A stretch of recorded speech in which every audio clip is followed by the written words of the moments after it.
wanted to have a successful business, maybe write a book, maybe you want to speak to an audience, how would you like to predict the future? I am super excited to have Joel Comm here on today's episode because he not only is an author, a speaker, CEO of Infomedia, but he's also a futurist. And he has a lot of great insights he's going to be sharing with us, not just on how to be successful and start off, but to grow it and also how to get beyond that and how to see down the road. So I'm going to bring him up right after we thank our sponsor.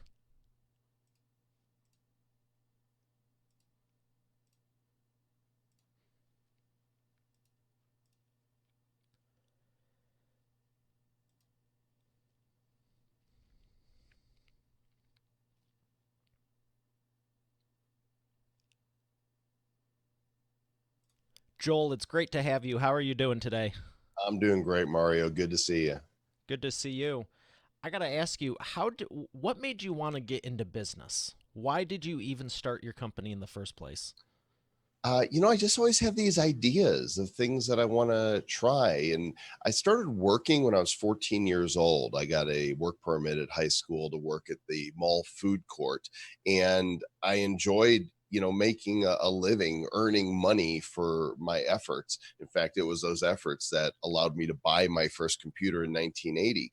But I think I realized very early on as a young adult that I was unemployable. I have too many of ideas of my own. I wanted to be my own boss. And every time I was working for somebody else, invariably, it just didn't quite work out for the long term. In fact, I'd been fired from a couple jobs because of usually personality clashes. And so now I am proudly unemployable. I haven't had to have a job in, oh gosh, 2.5 decades. And I can't imagine what that would be like for me to be hired for by somebody else to make a living. So you sound a lot like me. You do a lot better job running the company than working for it, right? Yeah, well, I don't even know if I do a good job running a company. I never really considered myself a savvy businessman. I'm an entrepreneur, but I need to surround myself with people who are business savvy to be able to accomplish many of the things that I've done. Let's talk about the books and the speaking because if someone's meeting you for the first time, I know how impressive you are and I've known about you for years and you didn't just do some books and do some business. You've done it in a very very big way. Was there anything that was really a catalyst to go, I started off and then I really grew it here? You said surround yourself with people. Was there any point that really was a turning point for you that you can consciously remember? I think I've had multiple turning points in my career. It's like you hit a plateau and then you're there for a while and things get better. Sometimes things get worse. And, you discover new ideas, new things you want to try. As an entrepreneur, I see myself like a guy with a pail and a shovel looking for a sandbox to play in. Right. There's these new ideas, and I'm not stuck in one particular niche. I'm always thinking about what else interests me, what else, crosses my path that I might want to play with.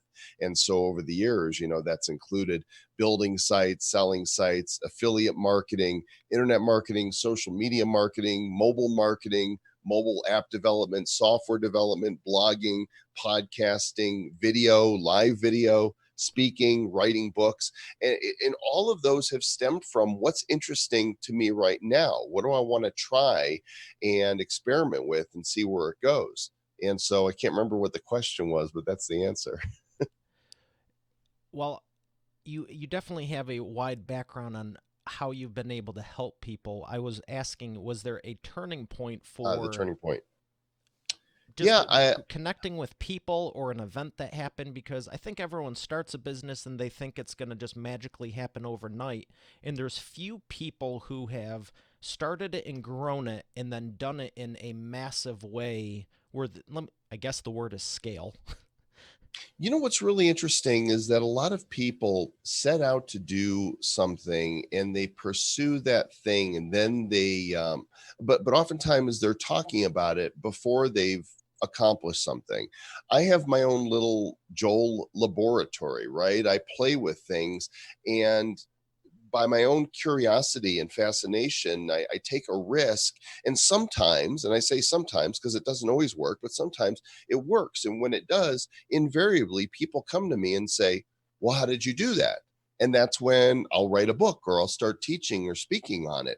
It's always the curiosity and the experimentation come first. And this is a pattern that's been repeated again and again throughout my internet career. And a lot of times it's taken me by surprise. I think very early on, the first one that really took me by surprise was in 1996 because I had had my website for about a year. I had one of the first 18,000 websites in the world back in 1995.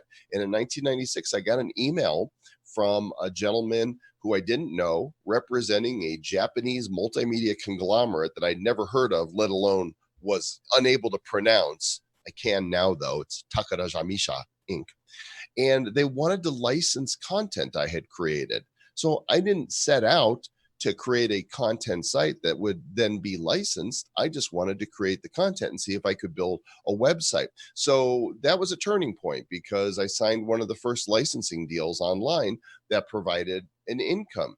I've always been into games and computer games and video games. And my webmaster in 1997 discovered a programmer at University of California, San Diego. He was a grad student and had developed the foundations for one of the web's first multiplayer game rooms. He had this room where you could play chess and checkers and hearts and spades against other people in real time. He had a few of his friends beta testing it. And my webmaster said, hey, go check out what this guy's doing. I didn't expect it. I didn't go looking for it. But when I saw it, I thought, this is fascinating. This is the future. And so I proceeded to solicit him and say, hey, what would you think of us working together? You keep coding, I'll rebrand and do the marketing. We'll build this thing together.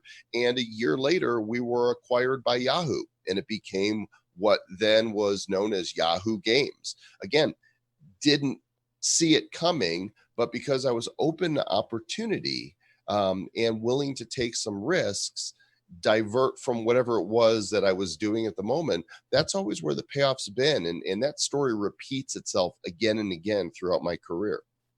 So what I'm hearing and what I know to be true is you're taking advantage of what you have in the moment and using it for something that may or may not exist down the road. And that's where I was talking about the futurist, because you've always been sharing on the not just the cutting edge, but ahead of the cutting edge. So what would you say is one of the biggest success stories you could talk about with that you've been able to give a client because of having that, let's say, foresight? Well, I don't deal with individual clients. I speak to large audiences and share my story and seek to inspire them to be curious and take risks and trust the process. But I don't actually coach one on one with people because I coaching is almost like being employed, right? Because now all of a sudden your boss is whoever that client is. And I really enjoy the freedom of creating my own thing, putting it out there, and then letting people engage with it however they want. Now, over the years, I've heard from a lot of people that that content has inspired them and that it is, given them their first idea for their business, or that they learned a monetization strategy from my AdSense book, or how to grow their social following from my Twitter books. And so those testimonials I have, but I haven't helped Is somebody there else is there a build. single one, and it doesn't, and I didn't necessarily mean working with them one on one, but I know you've inspired literally hundreds of thousands of people and you have a large audience. One of those stories, that is there a Well, story that sticks yeah. out for someone reached out to you going, I was here, your content helped me get to. Oh gosh, I've had so many people tell me how much money they've made, especially during the era of Google AdSense. I mean, I had people write me and tell me they made millions of dollars with their content sites from following what I was teaching. But one of my favorite stories is actually a gentleman who I met at a conference probably 10 years ago, and he was a college athlete moving into professional, and he was also a little bit of an expert on LinkedIn at the time. This was really early in the LinkedIn era, and I said, you're sharing some really good tips. how about we do a webinar and share you and your tips with my audience? And he said, oh, well, I've never done one of those before. And so we did it, and he sold a product at the end. And all of a sudden, he was making thousands of dollars. And he was like, whoa, this really works. Well, that person is Lewis Howes. Today Lewis has surpassed me in terms of his reach. His School of Greatness podcast gets millions of viewers, and he keynotes and speaks all over the world and has been on, national TV, inspires people. And it was all just from this one moment of saying, you've got something of value to bring here. Would you please come speak to my audience about it? Now, if it wasn't me, it would have been somebody else. I was the fortunate one that I got to participate in that. But Lewis is a force, to be reckoned with all his own. But I love stories like that because it means I get to participate and play along on somebody else's journey. Is there a favorite book you've written? Because I know you have 15 now. Is there a favorite one that stands out? Yeah, my most recent one. It's called The Fun Formula. The subtitle is How Curiosity, Risk Taking, and Serendipity Can Revolutionize How You Work. And the reason it's my favorite is because it's the most of me in a book. Basically, I reverse engineered my successes and my failures. And during my career, I've had what I would call 7 or 8 home runs, right? Out of the park, really super successful, and dozens and dozens of failures or moderate successes, things that might not have worked at all. And there is a mentality today that if you want to succeed, that you need to hustle and grind, that you need to get up early, stay up late, be working weekends, and if you really want it, this is what you're going to do. And what I discovered from my successes and failures is when I was doing this hustle and grind thing, that was where it was the most likelihood that I would not succeed.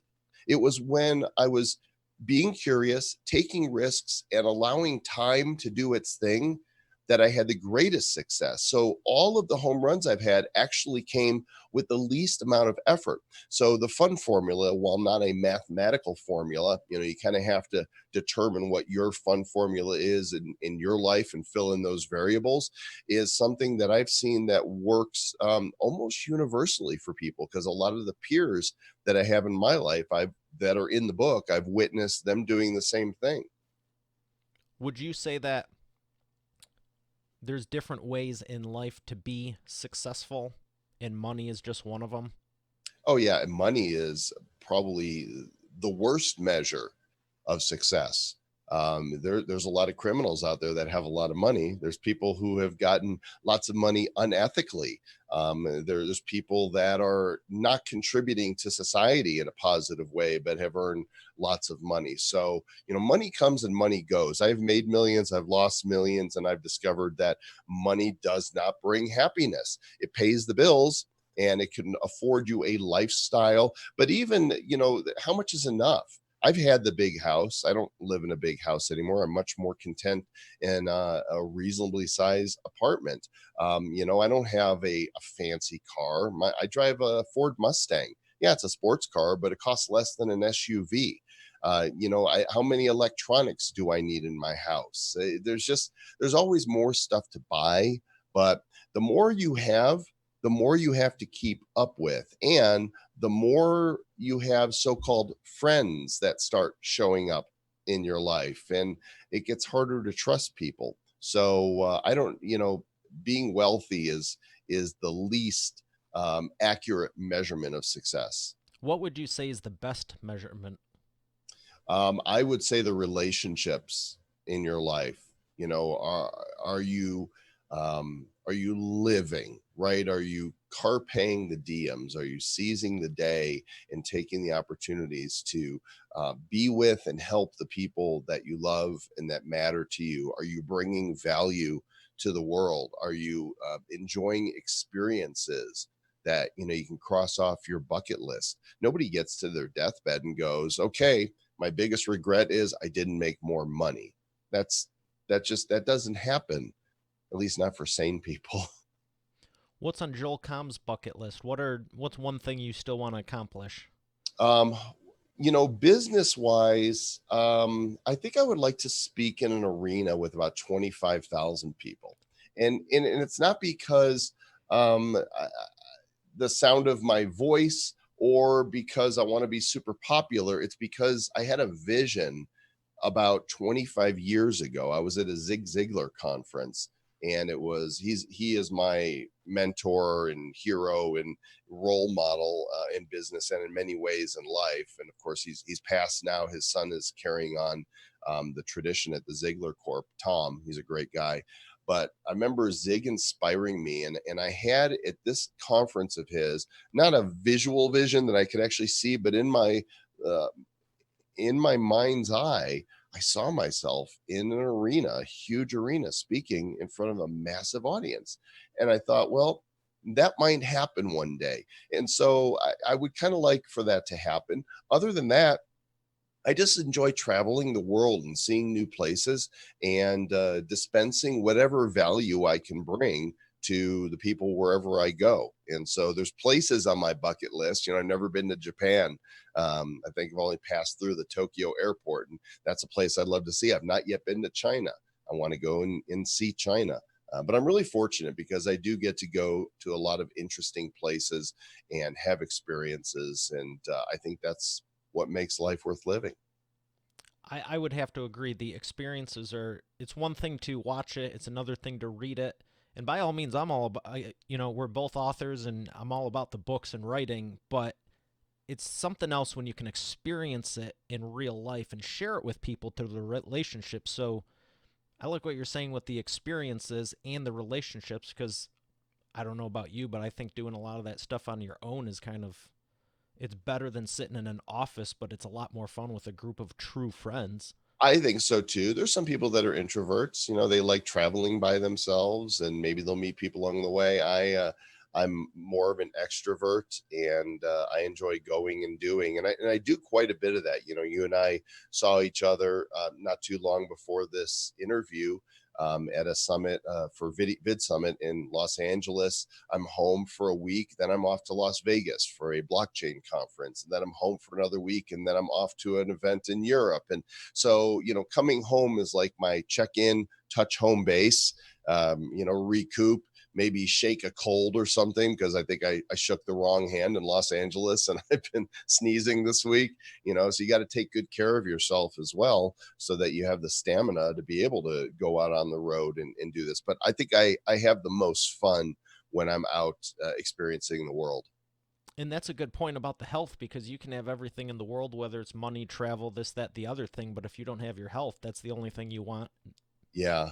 Yeah, that's so true. And my heart goes out to people that, are dealing with disease or conditions that keep them from doing many things they want to do. And I think when that happens, you find um, unique ways to find meaning in life, not that are any less important, because I think those trials really shape us and form us, and eventually, we're all going to die. At one time I was as young as you are, and it seems like yesterday, but I'm 55 now, and the time goes by really quickly.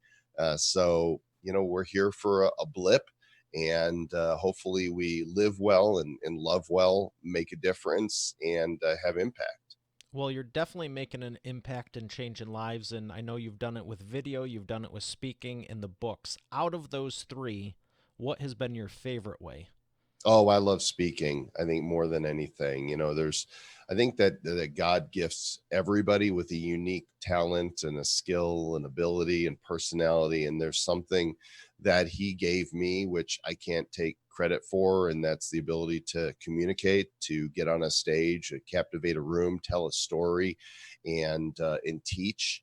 And so that's, when I get on stage, it's like walking into my living room, but my living room is full of people that are looking to learn something from what I have to say. And so I hope to inspire them first, because I don't think that people remember what you tell them unless you give them a sense that you can do something with this. And then I love to teach and give information and share knowledge. And I love to do it in a way that reflects my personality, entertain people and just be my goofy 12-year-old self, because that's what I feel like on the inside.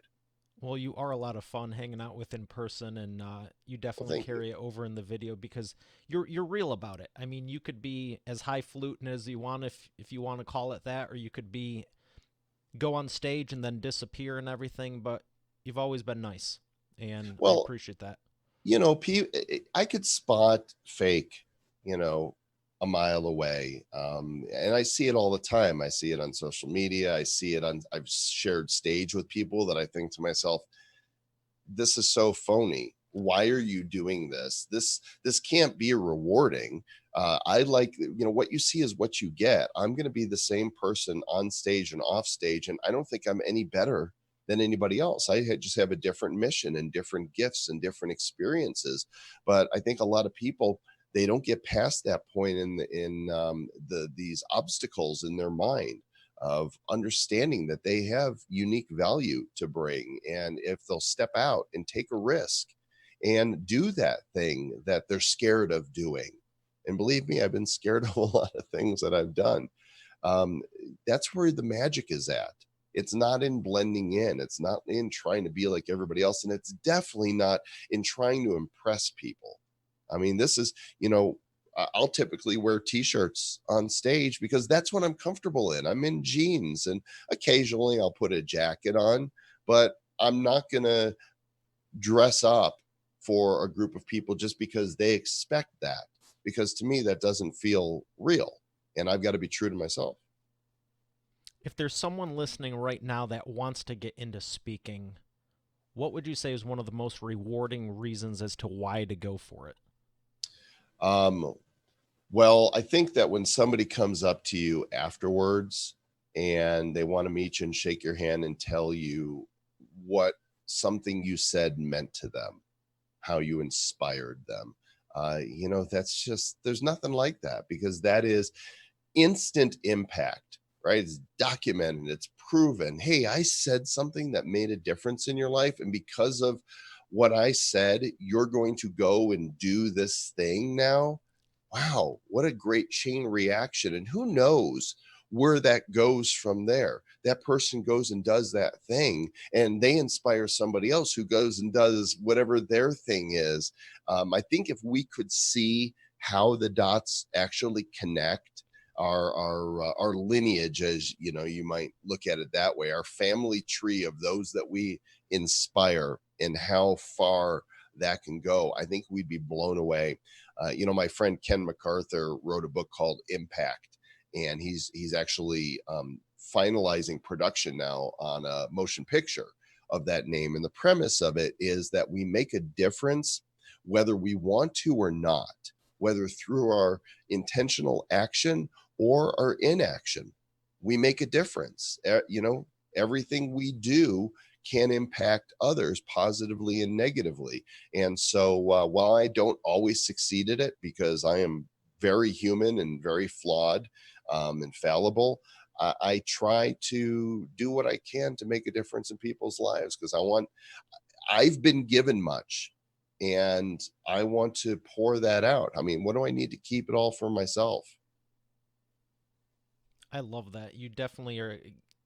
One of the things I always look for before I invite anyone on the show is obviously the success so people can learn and you have the fruit on the tree, but the heart. Because, like you said, and I'm going to ask you after because I'm a little curious, but I've also been on stage with people where it's like, why are they here? And you can just tell. Well, I know why they're there. Usually they're there to sell something, right? There's a reason salespeople get a bad rap. Authentic salespeople do wonderfully well, but I've been to events where people are trying to put on a dog and pony and put one over on the audience. And then you talk to them after and their demeanor is different. It's like it really is a show for them. And, I once heard from somebody probably about 10 years ago when I was early in my speaking career. So it's been about 14 years.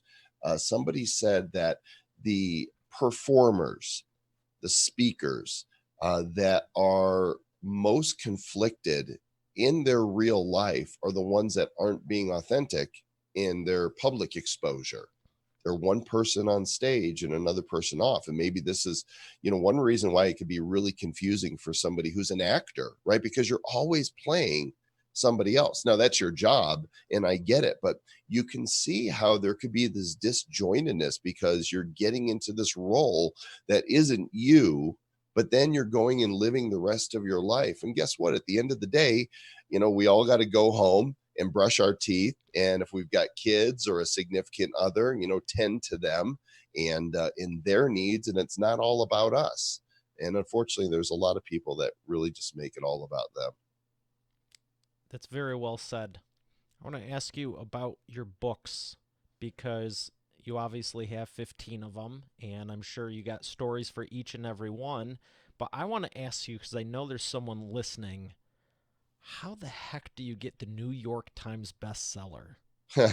Well, these days, a lot of people buy their way on. And by buy their way on, I don't mean that they pay off the New York Times. I'm not suggesting that that happens. Who knows? It could. But they find ways to buy books in bulk through various channels to register on the New York Times list. That is not what I did back in 2006. I released the AdSense code, what Google never told you about making money with AdSense. And I got a lot of my peers on board who were impressed with the content that I've been sharing to promote the book. And we just sold a lot of books. And to this day, I still don't know how it happened. But here's the thing about the New York Times list. It's not a real list. It is, they handpick what they want to put on that list.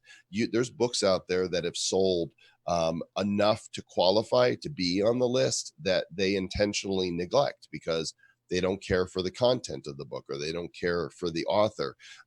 So it's really interesting that the so-called paper of record, it has the most respected list, but I don't think they should. I think that the ones that track actual sales, Wall Street Journal, USA Today, should be the list that we pay more attention to in terms of how people are responding to materials that are put out there. Do you know what the guidelines are now as far as, because I know it has to do, part of it has to do with how many you're selling, and also just like with Amazon, it's how many you're selling in so much time. Do you have Right. any idea what the numbers are for today? Uh, I don't. I really don't. After I had a New York Times bestseller, I stopped thinking about it having another one because I look at it this way: once you're a New York Times bestseller, you're always a New York Times bestseller. And does it, if they were to say two-time New York Times bestseller, does it really make a difference in perception? And so I just want to create the content that I want to create and put it out there. I'm out of touch with what the numbers might be today, but I don't pay much attention to it. Well, I appreciate the honesty, and I'd rather, people lead with the content because I know you believe that to be true also, not just for books, but for video, whatever, Yeah. with video, because what I'm hearing is you're producing top-notch content ever since forever, and that's what's been the catalyst for a lot of this, if not all. Yeah, I think so. I think it's sharing what I've learned. I didn't set out to write a book on Google AdSense. I set out to monetize my websites. And you got to remember, I was there early. I rode the first .com wave. I saw the crazy money that was coming in from 1998 to 2000. I was there when the bubble burst and that money dried up. And I watched friends who had businesses go out of business. I laid off everybody but myself. And around 2003, I'm starting to experiment with new ways to make money. And I discovered Google AdSense and I cracked the code on it.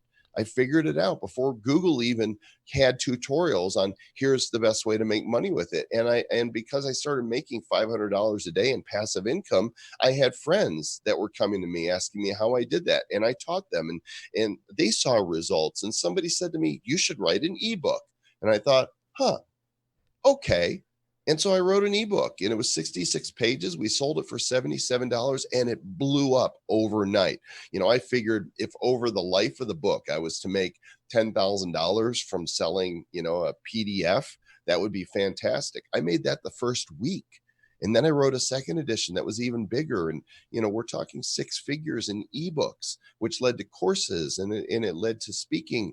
And it led to taking that book and turning it into a traditionally published book, which then became a New York Times bestseller. I didn't plan any of that. I just dispersed, dispensed knowledge through the channels that I discovered, and people responded. And I think that is really a key to success, is bring value to people. And if what you're doing is truly valuable, then you'll be rewarded for it. If it isn't, then do something else. That is a great expert authority insight, because there's a lot of people, not just salespeople, but they might not be in sales, but they're not. There's a difference from servant's heart and add value focused to I'm just kind of here, reward me because I'm here. Right. Yeah, well, that can last for a short time, but not for the long term. And I hope the reputation I've built is one of, that gives back. But I'm just a guy, right? We're all just people. We're all just doing the best we can, and it's why I like to spotlight my failures as much as my successes. The times that I've invested a lot of money and a lot of time and a lot of effort, and it bombed, because you learn so much more from failures than from successes. The reward of success is going, hey, that worked. Here's the money. Congratulations. People's lives are, being touched and transformed or whatever. Failure is a teacher for you. It shows you what you're doing wrong, or that here's another way to not do something. Let's try something else. That's where we learn.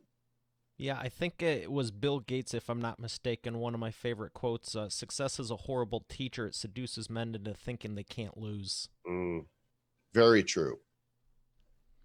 What is one of your biggest failures that you learned the most from? Well, and it's funny because what comes to my mind are personal failures, but I'm going to keep it to business. Just I'm going to have to explore why that came to mind. But from a business perspective, back in 2009, I had, in the midst of some really big things happening, we had a number one iPhone app. I had done hosted and produced the world's first competitive internet reality show, and had some successful products. And in the midst of that, funded a mobile marketing platform, which was one of the first of its kind, that would basically act like a constant contact or get response, but for your cell phone. And it never went anywhere. People weren't buying it. I couldn't find partnerships. I couldn't get capital. I couldn't even sell the software to another company, but I paid for it for years. And when you're working with cell carriers, you have monthly fees in order to maintain the numbers that you have. And I was paying several $1,000s a month. And I think it was in 2012, and this thing had just been such a waste of time and energy. And we're talking a solid six figures investment. And I thought, this hurts, but I'm gonna have to pull the plug on it. And I thought that when I did that, I would really feel the pain. Like, it's done. I flushed down all this money down the tubes, all the time. I failed. But something really remarkable happened when I pulled the plug, Mario. Instead, I had this burden on my shoulders. The weight was lifted, and it was like I was free. And that's when I realized something truly profound for myself, and hopefully for others. I stopped failing the moment I stopped paying for it. And I was able to move on. And, it's people tell you not to hold on to things, hold on to the past, and if you look at holding on, you've got closed fists. But when you let go and release, now you're open. Your hands are open. And that means that more opportunity can come your way, and you could be free of whatever was burdening you. So, I've learned to fail fast. It's a great tip in itself. It's reminding me of the mental imagery of hanging onto a rope, and it's just going through your hands. It's gonna hurt. You're gonna eventually be bleeding. But the second you let go, like you're saying, you're totally fine with it. And you plummet to your demise. No. Well, it depends what you're hanging over, but Right. that was standing on Shark. the ground. But it's a great tip because so many people hang on. And do you find that a lot of entrepreneurs and highly successful people, they're ambitious if they haven't done personal work, they're ambitious to a fault where they don't want to let go and they don't want to give in or give up. Um, like they don't want that failure on them, or they have that Yeah. attitude of I'll do whatever it takes, and they just hang on way past. Yeah, I think that that definitely happens, and people take their failures very much to heart. They take the business very personally. It's almost like they see themselves as an extension of their business, and that's what you do and the value you bring is just another part of you. And so they've gotten in reverse. A lot of people find their value in how successful they are in business, how much money they've made, how much fame they have, how popular they are. And none of those things are accurate measurements of, who you are as a human being or of how happy you're going to be in your life. They're just not. And you'd think we'd learn by now, but everybody's got to learn the hard way. And I know I have, and I'm still learning. I haven't got it all figured out. This is a journey. And a lot of times the journey can just get more confusing. And the moment you figured out something, guess what? There's something else looming. It's like an onion. And just under that layer is another layer. And, I don't think we stop learning until our life is over. More great insight. One last question before we thank our sponsor, and it deals with video. For someone that doesn't want to go on video or doesn't understand it or doesn't whatever, why would you say it's so important to be on video for your business? Well, I think it's important. I think video and even live videos, one of the best ways to communicate your message to your audience. And, especially in this era of social media and, popcorn entertainment, we want everything to be quick and easy in the microwave and digestible. And video is just what people are consuming. We were raised on TV and now we've got a zillion different choices for consuming video on demand and just makes it easy. But, if excuse me, if it's not your jam, then don't do it. Don't do it just because somebody said, well, you should be doing it. Don't ever let anybody should on you. You've got to figure out what works for you. Are you comfortable on camera? Then consider making video. Are you more comfortable writing? Then maybe be blogging or doing books. Are you comfortable speaking on stage? Then maybe get out there and speak. But there's not a one size fits all. That's why anytime, somebody says you should be doing this, you should be on Twitter, you should be on LinkedIn. No, that's not necessarily true. You've got to find out what social sites you like, how you like creating content. If you like creating content, you just might like engaging with other people's content. Be true to yourself. And that's where you're going to find the heart of your greatest success. Very insightful. And I'm going to add one more in because we're talking about the content, and I want some insight people to know about your show, the podcast version. Podcast, another great way to get your message out there if it's not on video or writing.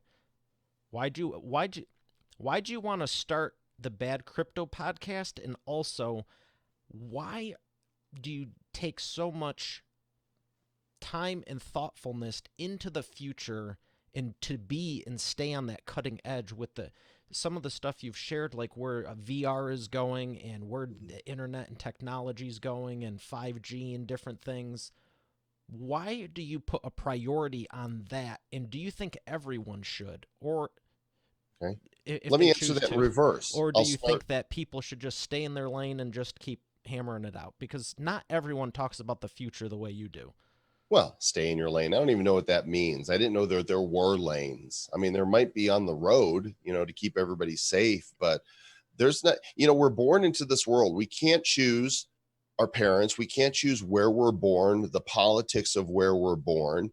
And we're born free people, essentially. But from the moment we're born, there's these rules and these regulations. And depending where you're born, they can be super harsh. Or, if you're born in America, you could have a lot of liberty and freedom. And there's other countries around the world that have that as well. But you don't get to choose that.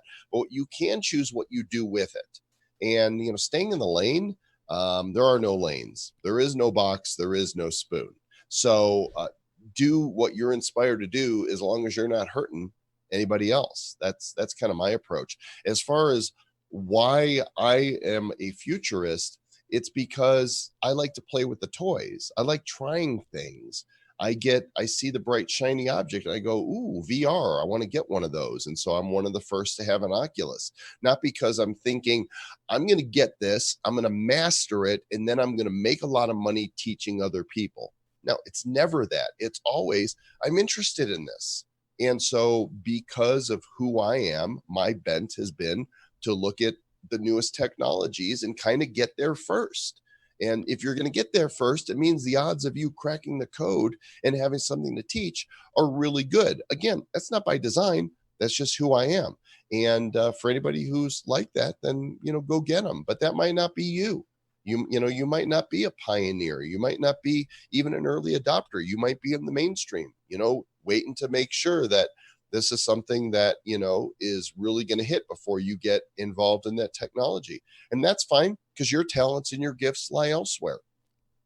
What was the first part of the question? Oh, the podcast. So this is another instance of me not planning anything. In early 2017, I became fascinated with Bitcoin and cryptocurrency and digital money, and the lights went on, and I thought, oh my gosh, I'm seeing the future, and I want to learn about it, and I want to talk about it. And so I began having discussions with my friend Travis Wright, who's a leading marketing technologist. And a few months into our discussions, which seemed to occur almost daily, he sent me a message and he said, when are we going to start the Joel and TW crypto show? Well, both of us have backgrounds as DJs and broadcasters and content creators. And the moment he said that, I lit up like a 500-watt light bulb. Woo!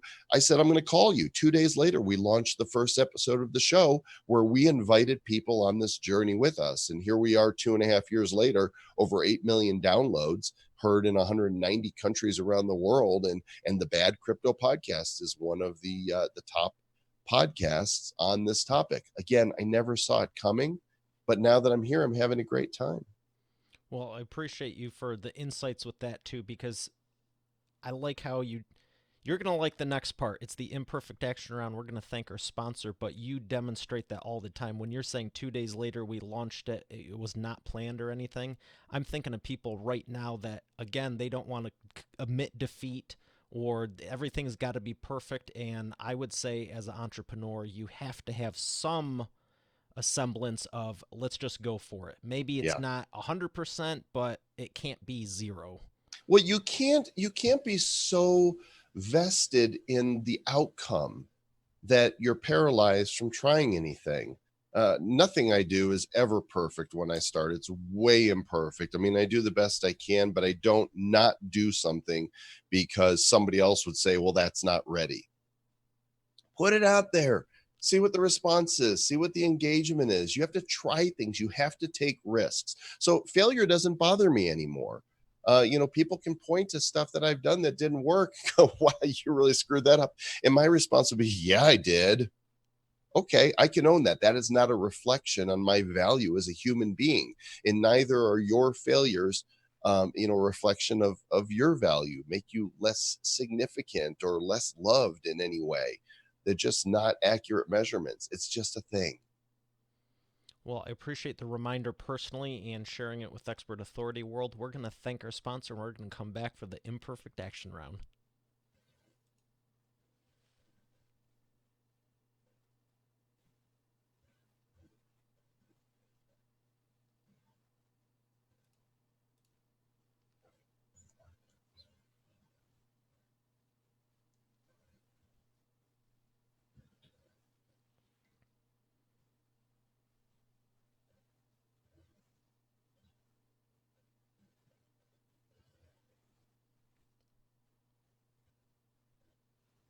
All right, we are back with the imperfect action round. Joel, are you ready to take imperfect action? Let's do it. First question, 60-second rapid fire. What's the fastest path to the cash? Go to an event and ask people what they need. You're going to find somebody that has a problem that you can solve. Excellent. Number 2, what is the problem you see your prospects making and the fastest way they can fix it? They're looking for the fastest path to cash. And they think that just putting together some product, and because somebody else has sold products online, is going to be the answer, but they're not considering where they really bring the most value. Number 3, what is the best way to maximize customer lifetime value? It's always value. It costs a lot less to keep an existing customer than to acquire a new one. So your customers, your fans, your followers, uh, that is your most valuable asset. All right. What is a book that you could recommend that's made the biggest difference in your life? On top of the one Bound, you already did. Boundaries by Cloud and Townsend. It's not a business book, it is a life book, and it's one I recommend everybody read. Excellent. And that's why I do my best to remember and not say business, because people have recommended other books outside of business, and we do have personal lives just for someone that is working all the time. Don't forget that. Personal is more important than business, and who you are in business, if that's what determines who you are personally, boy, you're upside down. Who you are and your character, that should then flow into your business. So if you work on yourself first, self actualize to the best of your ability, that's going to impact your business, that what you create, and your customers. Someone smarter than me said this, but I heard that we have no business problems. They're all personal problems that get carried over into business. Yeah, I agree with that. It wasn't me, because I don't think I'm smarter than you. So All right. Where can people learn more? joelcom.com. And yes, that's my real name, given by my parents. It's like .com with two M's. You could find me on social media at joelcom everywhere. And if the world of cryptocurrency and Bitcoin sounds interesting, it's because it's going to become very disruptive in your life, whether you know it or not. So go listen to the Bad Crypto podcast, found everywhere that podcasts are available. Excellent. Joel, it's been an absolute pleasure. Thank you for sharing with Expert Authority World. You bet. Thanks, Mario. All right, Expert Authority World, we got another great episode. I'll see you tomorrow. Have a great day, and God bless.